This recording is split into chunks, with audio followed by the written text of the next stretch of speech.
ننګرهار کې 2000 زده کړیالانو د نیمه زده کړو په دولتي ازموینه کې ګډون کړی وو چې له جملې به 400 په دولتي انسټیټوټونو او پاتې هغه به په خصوصي انسټیټوټونو کې جذب شي. چارواکي وایي په همدې تړاو له خصوصي انسټیټوټونو له مسؤلینو سره خبرې کړي او هغه ورسره ژمنه کړې چې بې پایله زده کړیالان به لومړی سمستر وړیا او پاتې به په 50% تخفیف جذب کړي.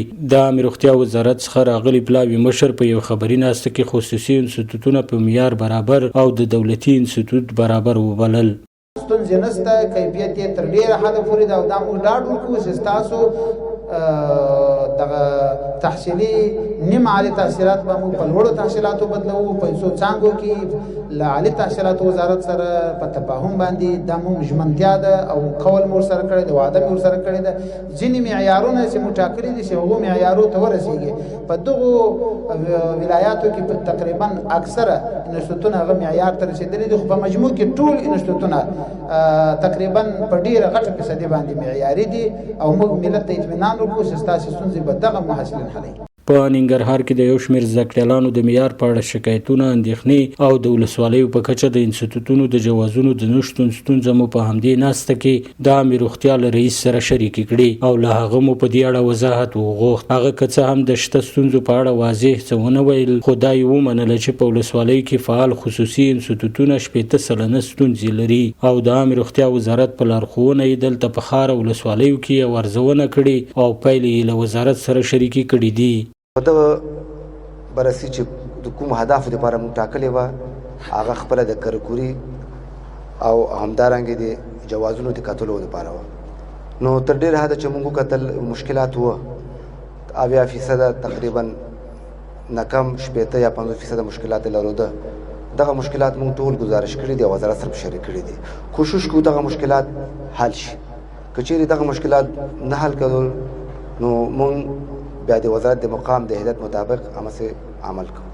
خو دلته یوه بله جدي ستونزه د خصوصي انسټیټوټونو له لوري د محصلینو څخه د دولتي ازموینې پر مهال د ډیرو پیسو او وخت نا وخت د ډیپلوم د ورکړې پر مهال د ډیرو پیسو اخیستنه ده. دغه ستونزه مو هم د روغتیا چارواکو د خصوصي انسټیټوټونو له اتحادیې سره شریکه کړه. که څه هم دوی په تیر کې د دې ستونزې د شتون منښته وکړه، خو د اسلامي امارت له حاکمیت وروسته دا نه مني چې ګواکې اوس دې هم دغه ستونزه موجوده وي.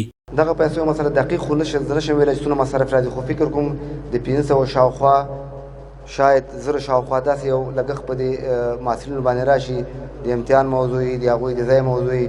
نو دا انشاءالله دا که بیا هم په دې کې بیا هم ناسته وکړو، دغه محصلینو باندې ډېر زیات دروند بار وي. د انسټیټوټ د رئیسانو سره به کینو، مونږ کولی شو چې په هغه په تفاهم سره دغه د پیسو کچه راکم وکړو. د جمهوریت په وخت هر څه موضوع چې جناب رئیس صاحب یادونه وکړه هغه بېله موضوع کنه دی، خو کم او ورځ نه چې امارت اسلامي راغلی ټول انسټیټوټونه د ډیپلوم په سر 2.5 زره افغانۍ ده.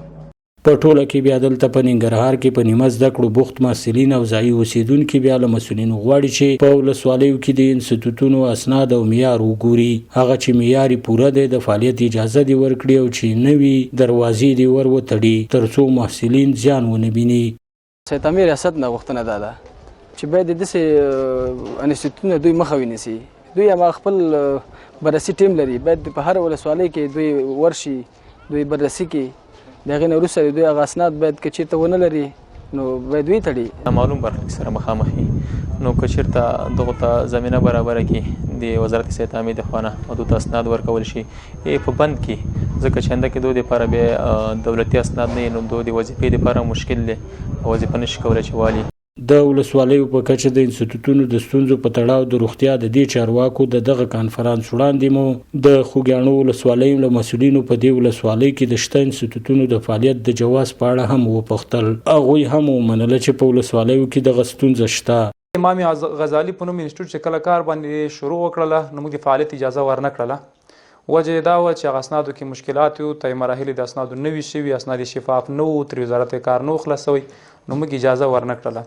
بیا هم ټولو البته هیوادوالو ته ډاډ ورکوو چې هغه نهادونه یا هغه ادارات چې هغه رسمي نه وي، اسناد نه لري، موږ کاملا اجازه نه ورکوو.